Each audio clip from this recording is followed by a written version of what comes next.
आदरणीय मुख्यमंत्री ममता बनर्जी जी कल सिलीगुड़ी आई और हमें उनसे उम्मीद थी कि जो लगातार 1 महीने से चाय बागान के श्रमिक अपने अधिकार के लिए सड़क पे उतरे हुए हैं, कुछ हद तक हमें उम्मीद थी कि उनके इस प्रवास में उनकी समस्याओं का समाधान मुख्यमंत्री जी करेंगे।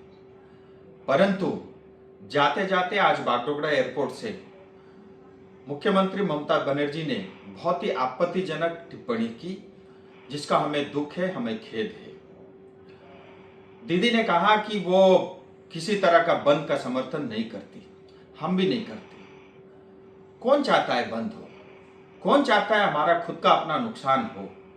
लेकिन आज ये जो स्थिति पैदा हुई है दीदी, मैं आपको बताना चाहता हूं, आपके सरकार के कारण, आपके लेबर डिपार्टमेंट के कारण और आपके कारण ये स्थिति पैदा हुई है। 1 महीने से ज्यादा समय से मजदूर अपनी मांग को लेकर के, जो जायज मांग है, मात्र अपने अधिकार का 20% बोनस की डिमांड उन्होंने की, लेकिन सरकार आज तक अनदेखी करती रही।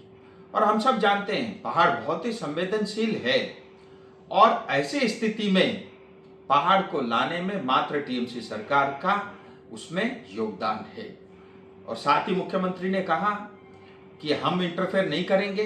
इसका अर्थ ये है कि आप समाधान नहीं चाहती और आप समस्या से भाग रही हो। आपको पहाड़ से मात्र आपको रेवेन्यू चाहिए, टैक्स चाहिए और हमारे रिसोर्सेस से ही आपको वास्ता है और हमारी जनता से आपको कोई मतलब नहीं है। ये बात आपकी टिप्पणी से स्पष्ट होती है।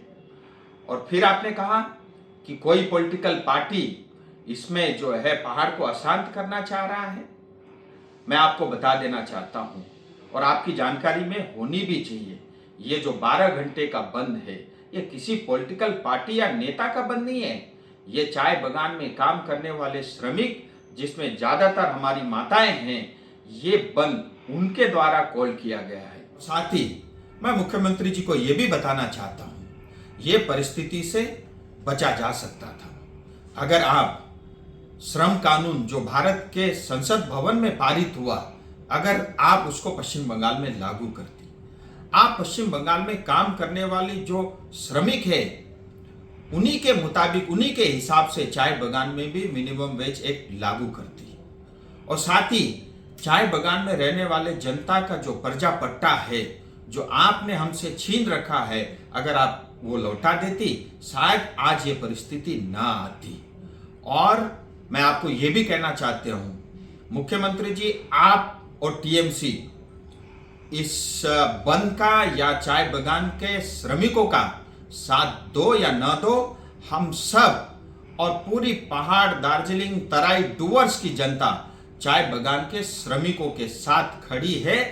हम उनका अधिकार लेकर ही रहेंगे, ये भी मैं आपको बता देना चाहता हूं। और अंत में फिर आपसे अपील करता हूं, जो समस्या है इसका समाधान जल्द होना चाहिए। और अगर इस समस्या का समाधान आप नहीं करती और कल को अगर पहाड़ में किसी तरह का law and order situation create होता है, इसके लिए आप और आपकी सरकार जिम्मेदार होगी।